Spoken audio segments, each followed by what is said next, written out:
Selamat malam Pak, kenalkan saya Nadine dari SMA Fransiskus Xaverius Ruteng. Di sini saya memohon izin untuk mewawancari Bapak tentang program imunisasi di Puskesmas Tintor. Bisa saya langsung ke pertanyaan sudah? Baik, pertanyaan yang pertama itu, bagaimana program dan jenis-jenis imunisasi yang dijalankan oleh Puskesmas Tintor? Kalau terkait imunisasi itu biasanya kan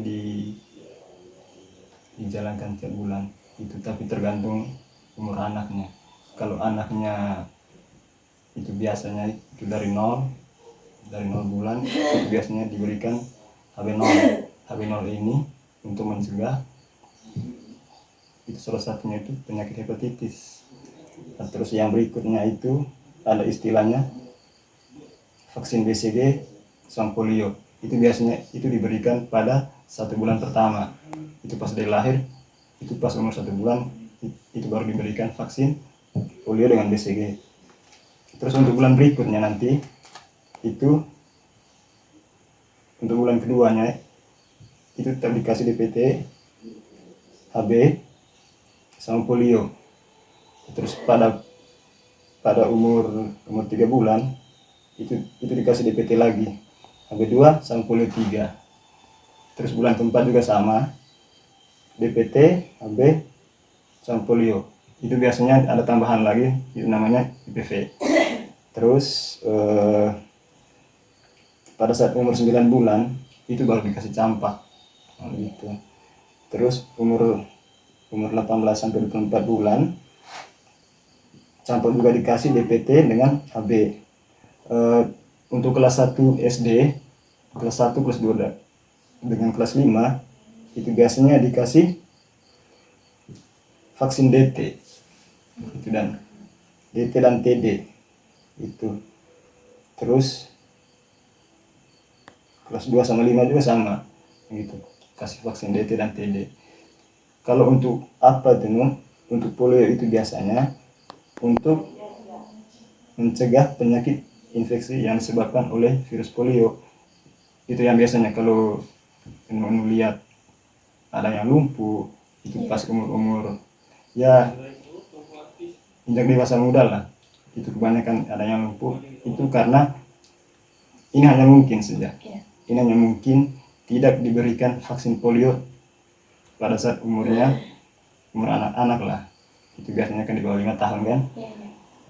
Terus untuk PCV-nya itu untuk mencegah radang paru, habis itu radang otak dan radang telinga. Nah, untuk yang tadi HB tadi itu hepatitis B untuk mencegah virus hepatitis. Itu biasanya kalau kita lihat di kampung-kampung sini kan ada yang kena hepatitis, itu penyakit kuning lah istilahnya itu. Habis itu untuk rotavirus itu biasanya kalau anak kecil yang sering diare itu kemungkinan juga itu belum dikasih vaksin gitu. Terus untuk BCG-nya itu untuk mencegah tuberkulosis dan polio. Terus HPV itu biasanya kan diberikan pada anak-anak SMP itu untuk mencegah kanker serviks. Terus yang berikutnya DPT dengan HB-HIV itu biasanya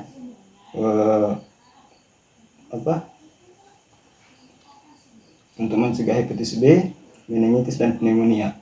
Orang yang sering sesak di usia tua itu kan kebanyakan yang di kampung ini kan sekarang dia alergi dingin.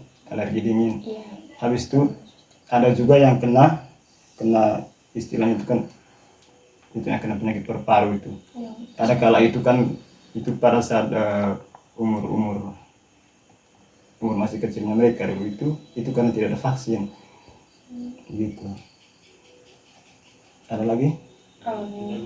Baik, dari semua program yang sudah Bapak jelaskan tadi, mungkin Saya ingin bertanya lagi, dari program itu apa saja fungsi atau manfaatnya bagi masyarakat yang dirasakan secara nyata oleh masyarakat selama ini setelah dijalankan semua program vaksin-vaksin yang diberikan pada saat imunisasi?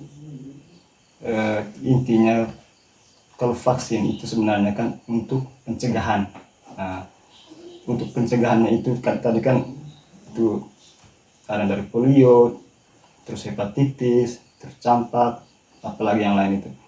Itu sebenarnya intinya itu kasih vaksin itu untuk meningkatkan kekebalan tubuhnya kita, untuk menghindar terjadinya penyakit-penyakit yang sudah dijelaskan tadi.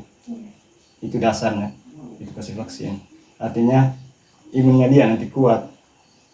Bila ada wabah nanti dia sudah kuat. Gitu.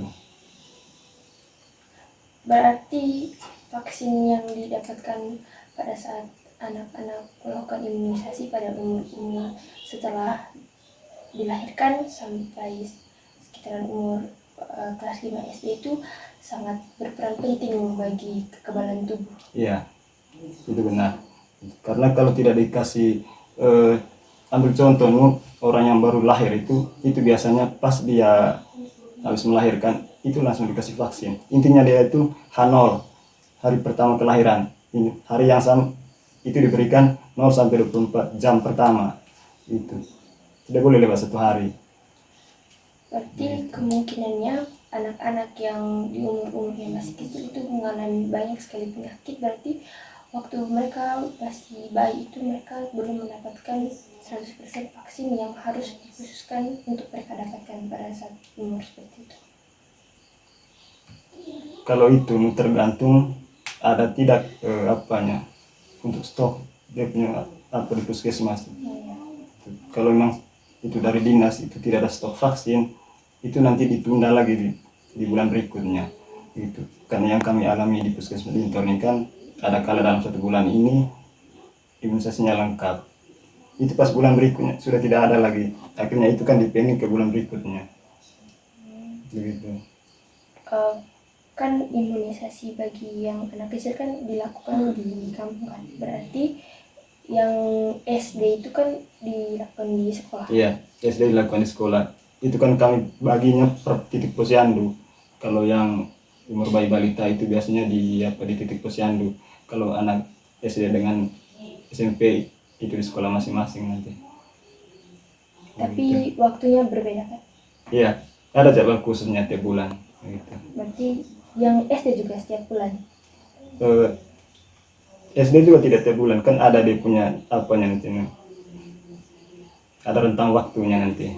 Untuk SD itu biasanya kelas 1, 2, dan 5. Begitu. Itu yang sering.